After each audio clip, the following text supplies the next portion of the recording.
APPन नि अनगायै मानो BPFआव लाइमोनफोरा हाबखो? साफ्रोमबो लाइमोनफोरनि खुगायाव BPF राजखान्थि हान्जानि मुं दंसै नामा?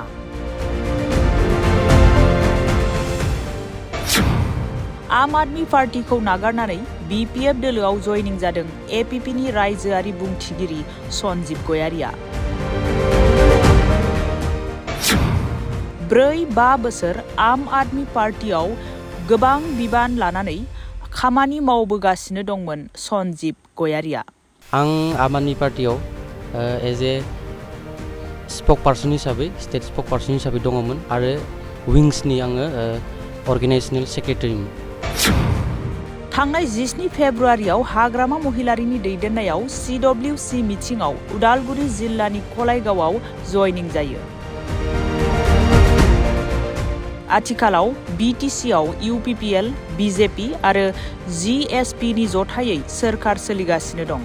नाथाय थेवब्लाबो UPPL सोरखार खुंनाय एबा गोहोआव थानाय राजखान्थि हान्जाखौ हेफाजाब होनो नागारै गोहोआव गैयै BPF दोलोखौ हेफाजाब होनो जाखांफुनाय लाइमोनफोरखौ नुनो मोननाय जादों। आम आदमी पार्टीखौ नागारनानै BPF दोलोआव जयनिं जादों APPनि रायजोआरि बुंथिगिरि सन्जीब गयारिया। BPFआव हाबनानै बिथाङा UPPL सोरखारखौ बुङो दि 4 बोसोराव जाखिनि खामानि मावनायखौ नुनांगौमोन नुनो मोनाखै। रायजो राजाफोरनि थाखाय जौगानाय खामानि मावनायखौ आं सासे लाइमोन हिसाबै जाखिनि खामानि मावनांगौमोन बिथांमोनखौ खामानि मावनायखौ नुवाखै होनना एरैबादि बुङो।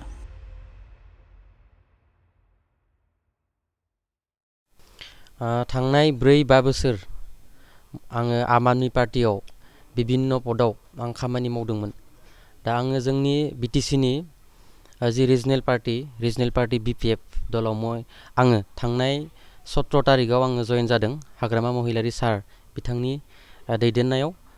आं जुगदान जानायनि कारना बेनो थांनाय 17 बोसोराव हाग्रामा महिलारि सार बिथाङा जिखिनि BTC रायजोफोरनि थाखाय बिभिन्न जाति आरो जनगोष्ठीखौ लानानै एखे लोगो खामानि मावनायखौ नुनानै आरो दिनैनि तारिखआव BTR सुक्ति जाखांनायनि उनाव प्रमद बर' सार बिथाङा जिखिनि बाथ्रा बुंदोंमोन फरायसाफोरनि बाथ्रा आरो गामि डेभेलपनि बाथ्रा आरो किसुमान आसनिनि बाथ्रा बिथाङा बुंदोंमोन BTRखौ दानि BTRखौ बिथाङा बुंदोंमोन सैजारेल खालामगोन होननानै। नाथाय दिनैनि तारिखआव जोङो गासैबो बिथिंनिफ्राय लानानै BTR सुक्ति आरो लोगोसे प्रमद बर' बिथांनि दैदेननाय जि BTR सरकार बिथांनि दैदेननाय सरकारा फेइलार जादों होननानै आं बुङो।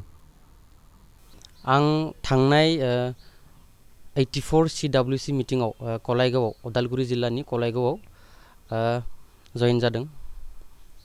आं आम आदमी पार्टीआव एज ए स्पोकपार्सन हिसाबै स्टेट स्पोकपार्सन हिसाबै दङमोन आरो विंसनि आङो अर्गेनाइजेसनेल सेक्रेटारिमोन। लोगोसे आङो BTCनि गंबा डिस्ट्रिक्टनि जि स्टुडेन्ट विंस दङ जोंनियाव CYSS होननाय आम आदमी पार्टी बेनि आङो अबजारभारमोन आरो मोनबा डिस्ट्रिक्टनि। नंगौ दिनै BTCआव UPPL, BJP आरो GSP नि एलायन्स सरकार सोलिगासिनो। अब्लाबो आङो आंनि बुंनाया बेनो दिनैनि तारिखआव प्रमद बर' सार बिथाङा जि BTR सुक्ति जाखांनायनि उनाव 4 बोसोर रानिं जाबाय। थांनाय 25 आरो फैनाय 25आवनो जि PTC इलेक्सन जागोन बोसोरसेल'सै PTC इलेक्सन जानो। बे 4 बोसोराव जों जिखिनि खामानि मावनायखौ जों नुनांगौमोन रायजो राजाफोरा आं सासे लाइमोन हिसाबै आं जिखिनि खामानि मावनायखौ नुनांगौमोन बिथांमोनखौ खामानि मावनायखौ नुवाखै आरो फैबाय थानाय समाव आरो बिथांमोननिफ्राय जों मा आखा लानानै मा मावगोननि मिजिंजों जों बिथांमोनजों 4 बोसोर जाबाय बिथांमोननि UPPL सरकारा दिनैनि तारिखआव। नाथाय बै 4 बोसोराव बिथांमोना आसनिनि अनगायै आरो प्रतिश्रुति होनायनि अनगायै जेबो खामानि मावनो हायाखै। नंगौ बिथांमोना बुंसोयो बिथांमोना नै दा बुङो बिथांमोननि MCLA फोरा बुङो बिथांमोननियावनो 40तानिबो बारा स्किम बिथांमोना मावदों होननानै बुंदों। नाथाय मोनसेबो स्किमखौ दिनैनि तारिखआव बिथांमोना साक्सेसफुल खालामनो हायाखै। नंगौ बिथांमोना खायसे गावसोरनि सुबिदा बादि गावसोरनि लिडारफोरनि सोमोन्दो गोनां बिथांमोनासो किसुमान आसनिखौ मोननो हादों जेरै बिथांमोना बुङो अरुणोदय स्किमखौ जोंनि बिटिसिआव लाबोदों होननानै नाथाय बियो स्टेट गभर्नमेन्टनि मोनसे स्किमसो बिथांमोना मोनो पिएमजिवाइनि जि न' बेखौ बिथांमोना गावसोरनि स्किम होननानै बुंनो थाङो नाथाय बियो सेन्ट्रेल गभर्नमेन्टनि मोनसे स्किमखा बैखौ जाय बिटिसिआव जायफोर सासन खालामा मानो बिथांमोना सेन्ट्रेल गभर्नमेन्टनि निर्देगै बेखौ बिटिसिआव मावखानांगौ दा बैफोर स्किमफोरखौनो बिथांमोना गावसोरनि होननानै बुंनो सानो बेथ' 100% देरहागोना नै दिनैनि तारिखाव जानानै दङ नै दा 26आवबो जोंनि क'क्राझार लकसभा आरो दरं उदालगुरि लकसभायावबो जोंनि बिपिएफ पार्टियानो देरहागोन मानो होननानै बुङोब्ला थांनाय 17 बोसोराव 2003निफ्राय लानानै हाग्रामा महिलारि सार बिथाङा जिखिनि बिटिसि रायजोफोरनि थाखाय जिखिनि खामानि मावदों बै खामानि मावनाया दिनैनि तारिखाव